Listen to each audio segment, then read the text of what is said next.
I'm Kirk Wagar. I'm the United States Ambassador to Singapore.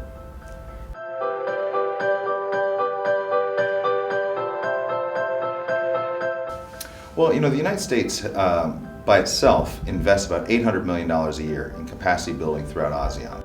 So the third country training program allows us to work with the other countries of the region to build capacity in a way that's different than maybe the other countries do it. We couldn't do it without a partner in the region. And Singapore and the U.S. have some fundamental beliefs.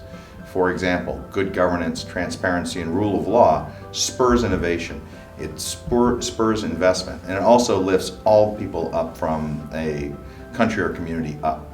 So as we together go out into the region and talk about capacity building, talk about better ways for sustainable development, roads management, even fraud investigation, and human assistance disaster relief.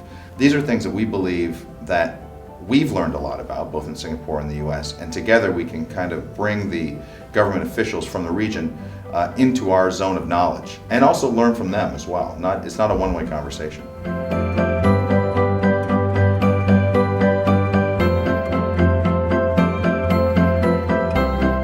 I think that as we go forward, the three things that everyone in the world is going to be worried about is energy security, food security, and water security.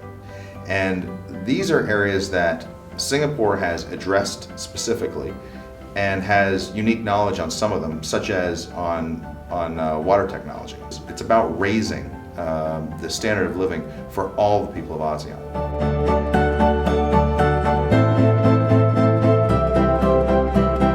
I often say the only thing that limits America's involvement both with Singapore and in the region is our imagination.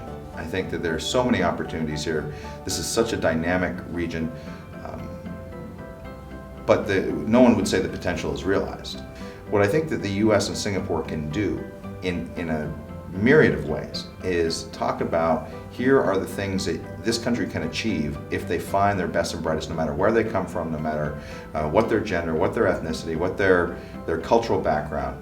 We are now hopefully about to renew the third country training program, and I think it's incumbent on both of our countries to look at investing more time, energy, and money. We have almost 400 government officials that we've trained in the last 18 months. That's incredible, and something that started from scratch.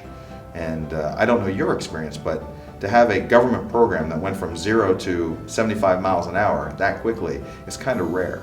And I think it's because of the need, but I think it's also because of the partnership that we have with Singapore. So what we need to do in the future is more.